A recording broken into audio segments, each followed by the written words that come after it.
Hai, Assalamualaikum warahmatullahi wabarakatuh. Welcome to my channel. Perkenalkan, saya Anissa Aulia Ramadhani dengan NIM S1S12203.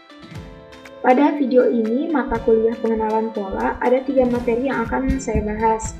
Yang pertama itu the multilayer perceptron and backpropagation, yang kedua itu regression MLPs, dan juga yang ketiga classification MLP. Oke, sekarang kita langsung saja ke materi pertama. Yang pertama itu the multilayer perceptron and backpropagation. Jadi, sebuah MLP itu terdiri dari 3, ada input layer, hidden layer, dan output layer. Input layer itu berfungsi sebagai penghubung langsung. Dan yang kedua, hidden layer, dia itu terdiri dari satu atau lapisan TLU. TLU itu artinya threshold logic unit. Dan yang ketiga ada namanya output layer, dia itu lapisan paling akhir. Nah, kalau lapisan-lapisan yang berada dekat dengan input layer dinamakan dengan lower layer. Sedangkan yang dekat dengan keluaran itu namanya upper layer atau lapisan atas. Dan ada neuron bias, ini neuron bias. Oke, sekarang mungkin kita langsung saja ke gambar ya untuk lebih jelasnya. Jadi ini itu adalah gambar dari arsitektur dasar MLP, salah satu jenis dari JST. JST itu jenis jaringan saraf tiruan atau neural network. Oke, ini pada gambar yang pertama itu kita mulai dari input layer. Nah, di input layer ini di bagian bawah terdapat ada 2 neuron, yaitu input X1 dan X2 yang menerima fitur dari data masukan. Kemudian di input layer ada juga namanya neuron bias. Nah, yang mana itu neuron bias? Neuron bias adalah ini. Yang ini dan yang ini. Yaitu dilingkari dan angkanya itu 1, yang berarti selalu menghasilkan output 1. Selanjutnya ada hidden layer.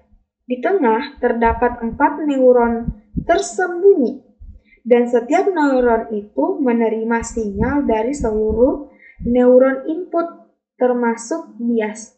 Jadi yang diterima itu di hidden layer adalah data masukan dari input layer dan juga bias.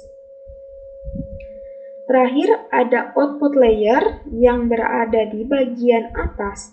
Di sini terdapat 3 neuron output, masing-masing menerima sinyal dari semua neuron di hidden layer, termasuk bias. Output dari jaringan ini bisa digunakan untuk klasifikasi. Nah, di sini ada simbol ya. Tadi kan kita sudah bahas bahwa kalau yang ini tuh input layer, yang ini hidden layer, dan yang ini tuh output layer. Nah, kalau simbol yang sigma ini, apakah sudah kelihatan? Nah, kalau yang sigma ini tuh menunjukkan penjumlahan dari hasil perkalian antara input dan bobot.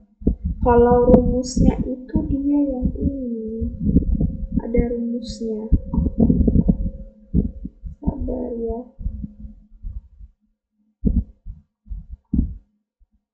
Nah, ini rumusnya dia. Z sama dengan W1 dikali X1 ditambah W2 kali X2 dan seterusnya. Itu hasilnya. Kita kembali ke yang tadi.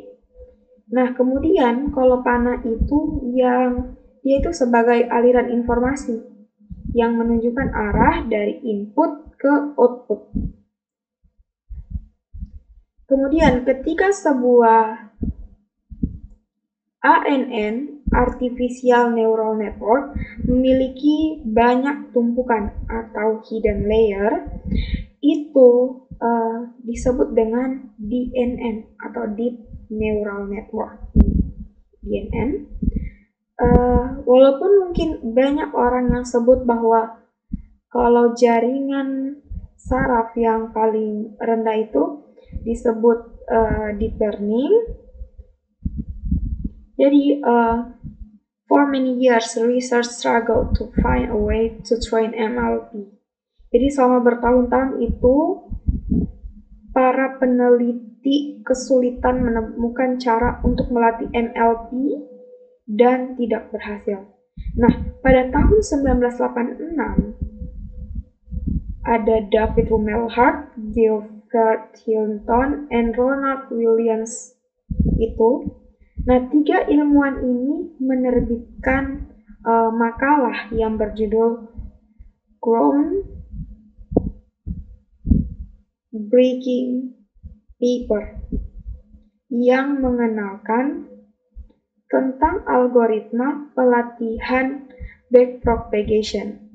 Nah, backpropagation itu apa? Dia itu turunan dari gradient descent yang merupakan cara untuk melatih jaringan dengan menghitung gradien atau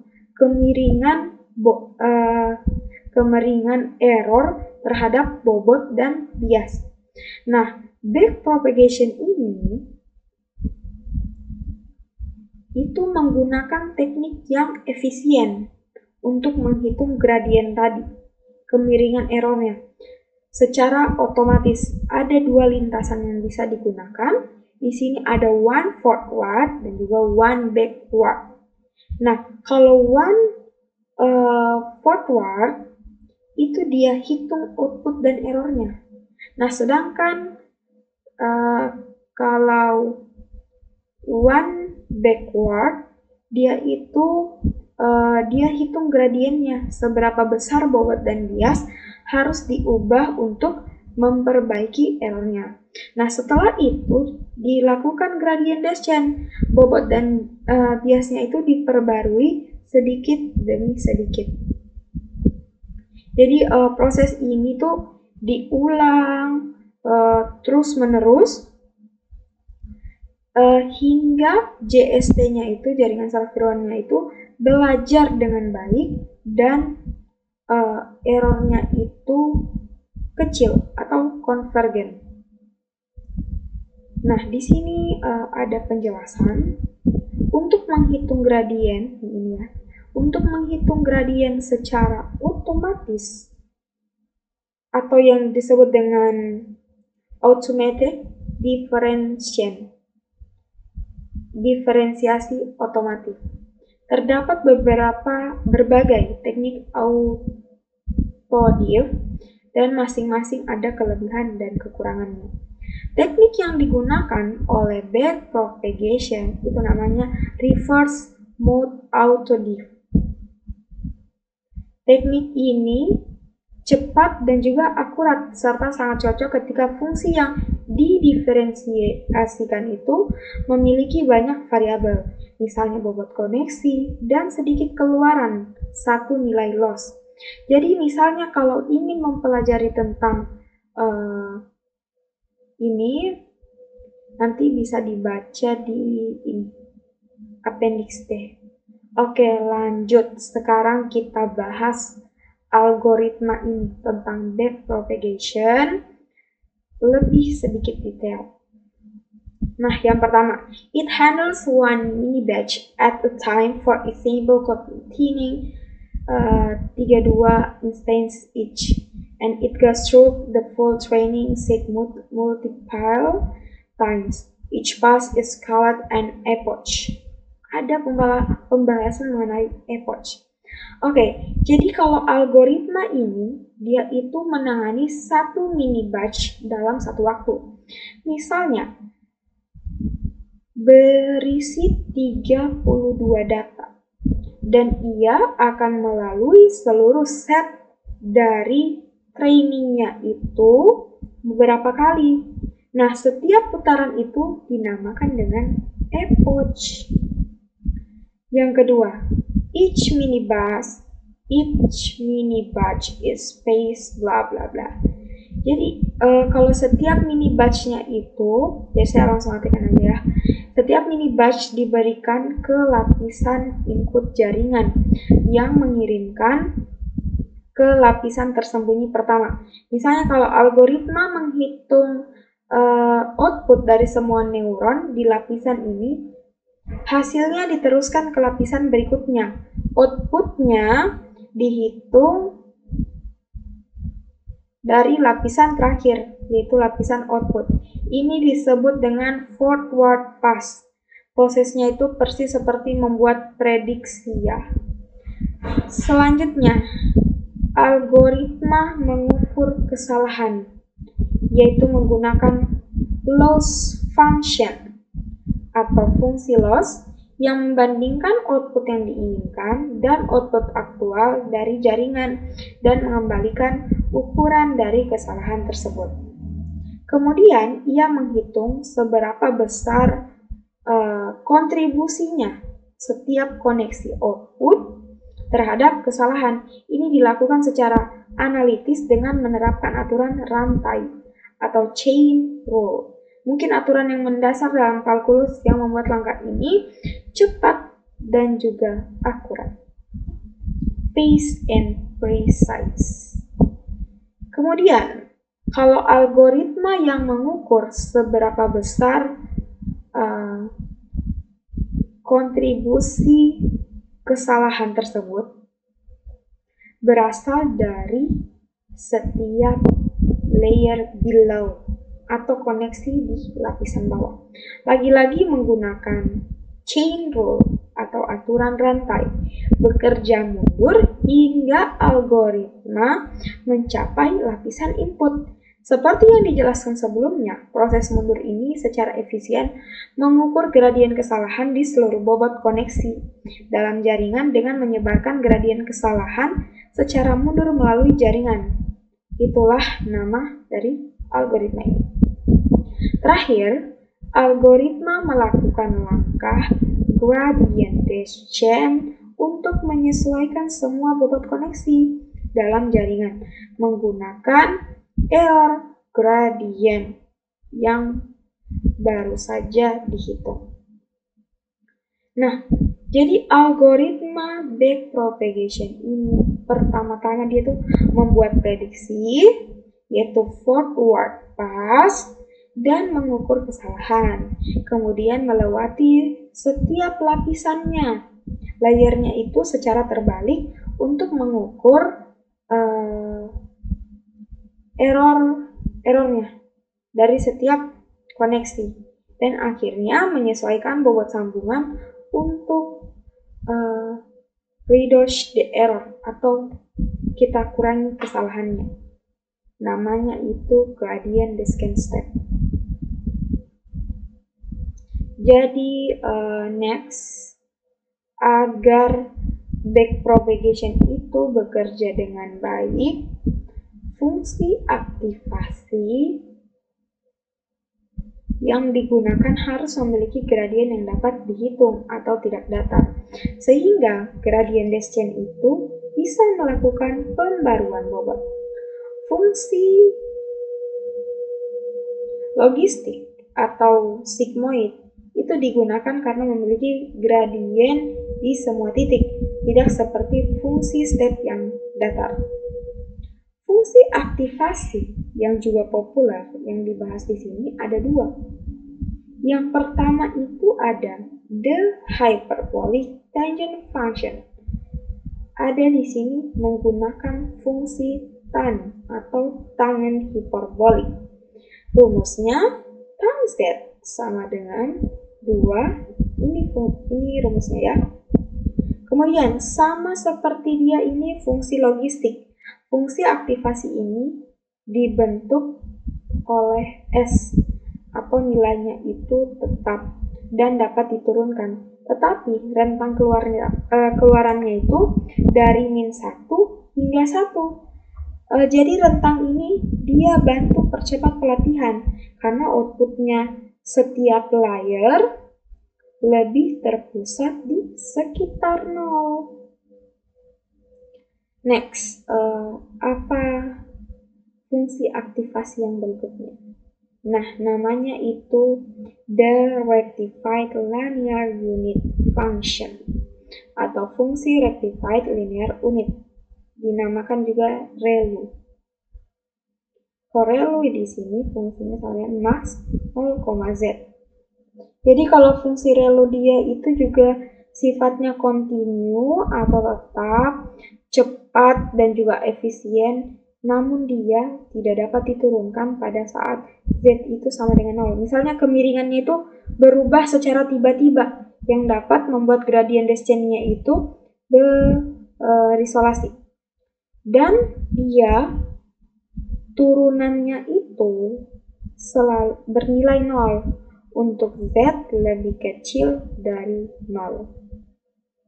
Jadi di sini fungsi aktivasi itu penting karena kalau tidak ada,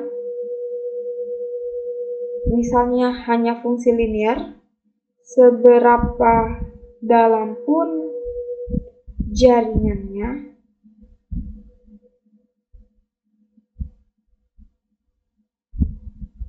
hasil akhirnya itu tetap linear, tidak bisa menyelesaikan misalnya masalah yang banyak atau kompleks. Singkatnya, fungsi aktivasi itu membuat jaringan saraf menjadi non-linear, dan backpropagation tadi butuh fungsi aktivasi yang punya gradien agar dia itu bisa belajar. Next ya, di sini ada gambar activation function dan juga their derivatives. Jadi kalau gambar di sebelah kiri ini namanya itu di sini activation function. Itu grafik fungsi aktivasi yang menunjukkan fungsi aktivasi yang umum digunakan dalam jaringan saraf. Ada step ini warna orange. Kemudian ada sigmoid yang garis putus-putus warna hijau, ada tan yang garis berwarna biru, dan ada ReLU yang garis warna ungu putus-putus. Nah, kalau yang step atau yang garis merah, dia itu menunjukkan, coba kita lihat ya, yang warna merah. Maaf, bukan merah, ini kayaknya lebih ke orange atau merah. Pokoknya yang inilah. Nah, dia itu menunjukkan loncatan dari 0, ini 0, hingga ke 1 tanpa transisi, yang berarti tidak kontinu dan tidak bisa digunakan dalam training berbasis gradien. Kemudian ada namanya sigmoid yang garis hijau putus-putus ini, yaitu menunjukkan fungsi S yang halus dengan output antara 0 dan 1. Namun dia cenderung mendatar ya kalau dilihat di sini. Dan yang ketiga ada tan yang warna biru ini, itu bentuknya di sini seperti S ya. Tetapi outputnya itu dari min 1 hingga ke 1. Nah, ini dia itu buat lebih baik karena outputnya itu terpusat di sekitar 0. Dan yang terakhir ada ReLU yang garis putus-putus warna ungu ini menunjukkan nilai 0 untuk input negatif nih, dan meningkat linear untuk input positif. Sederhana namun efektif ya. Yang kedua di sebelah kanan ini ada gambar dari grafik turunan fungsi aktivasi atau derivatives. Ini adalah turunan dari fungsi-fungsi aktivasi tadi yang menggambarkan seberapa besar perubahan gradien yang diberikan fungsi terhadap input atau masukan. Jadi di sini ada garis merah atau step, itu memiliki turunan 0 hampir semua titik. Artinya tidak bisa digunakan dalam backpropagation. Yang kedua ada sigmoid dan juga tan. Di sini memiliki gradien tinggi di sekitar 0 namun mengecil drastis di nilai input besar atau kecil, menyebabkan vanishing gradient. Dan yang terakhir ada garis ungu atau ReLU. Di sini memiliki gradiennya itu 1 di sisi positif dan 0 di sisi negatif. Memungkinkan pembelajaran itu cepat, namun dapat membuat beberapa neuron mati jika selalu menerima input negatif. Jadi pada gambar ini bahwa fungsi aktivasi itu menentukan apakah tadi itu yang network atau jaringannya itu bisa belajar dengan baik atau tidak. Yang kedua, fungsi seperti relu dan juga tan itu lebih efektif dia dibanding step dan juga sigmoid dalam training jaringan saraf karena gradiennya itu dia lebih aktif. Bisa dilihat di sini yang relu dan juga tan ya, lebih efektif. Nah, kalau grafik yang derivatif ini dia itu tunjukkan apakah fungsi ini memungkinkan perubahan bobot dan training.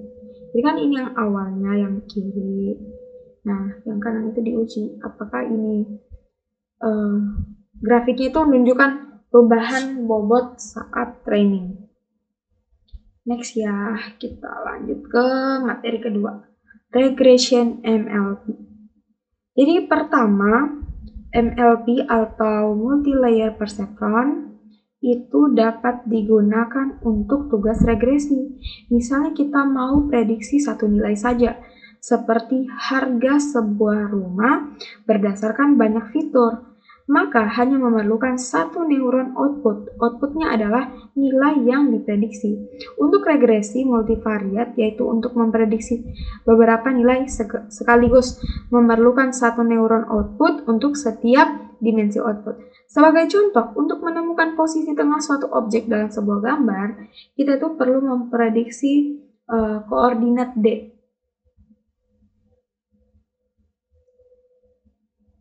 Sehingga memerlukan dua neuron output. Jika misalnya juga mau menempatkan kotak pembatas atau bounding box di sekitar objek tersebut, yang diperlukan itu dua angka tambahan seperti lebar dan juga tinggi objek.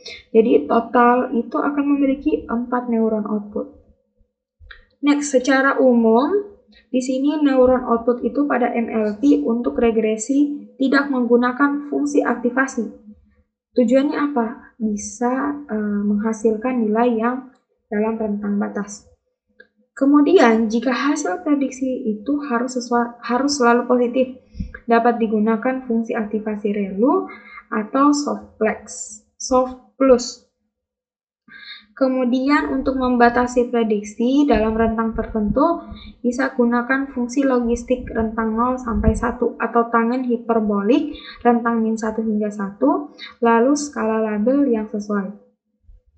Kemudian, fungsi loss yang umum digunakan adalah mean atau MSE, mean squared error. Jika terdapat banyak outlier, mean absolute error ini atau Hoover loss bisa menjadi alternatif yang lebih cocok. Di sini ada tabel typical regression MLP arsitektur. Ini adalah gambar pengaturan umum dari arsitektur MLP. Hiperparameternya di sini ada 7. Yang pertama input neuron. Dia itu typical value-nya setiap input mewakili satu fitur dari data masukan. Misalnya, gambar dengan dimensi 28 x 28 pixel punya 784 fitur MNIS. Sehingga jumlah neuron inputnya berarti 784 karena hasil dari 28 x 28. Yang kedua, hyperparameter yang kedua ada namanya hidden layer, yaitu jumlah lapisan tersembunyi, biasanya antara 1 hingga 5 lapisan. Yang ketiga ada neuron per hidden layer.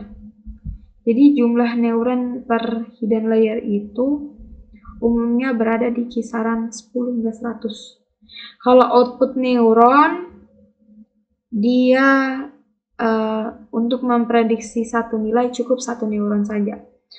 Kalau hidden activation, fungsi aktivasi yang digunakan di hidden layer umumnya adalah relu atau selu atau softplex. Jadi relu itu membantu jaringan non-linearitas. Yang keenam ada output activation. Untuk regresi layer output itu biasanya tanpa fungsi aktivasi. Tapi misalnya kalau kita perlu hasil yang positif, maka kita bisa gunakan relu atau soft flux. Jika outputnya itu dalam rentang tertentu, kita gunakan sigmoid atau tan. Dan yang terakhir ada loss function. Yang umum digunakan itu ada MSE. Jika datanya itu banyak outlier. Kemudian kalau misalnya bisa pilih juga MAE atau MAE, Mean Absolute Error, alternatif yang lebih tahan lagi terhadap outlier. Jadi tabel ini panduan konfigurasi umum saat membangun MLP untuk regresi. Next saja kita langsung ke materi ketiga mengenai classification MLP. Nah, jadi kalau MLP itu dia dapat digunakan untuk tugas klasifikasi.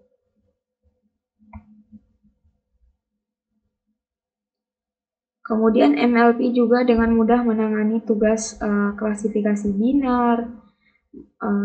Contohnya misalnya kita mau buat sistem klasifikasi email yang memprediksi apakah setiap email itu termasuk spam atau bukan spam.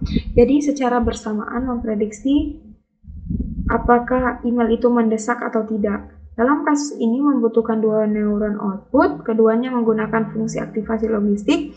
Yang pertama itu mengeluarkan probabilitas bahwa email tersebut itu adalah spam, dan yang kedua mengeluarkan probabilitas bahwa email itu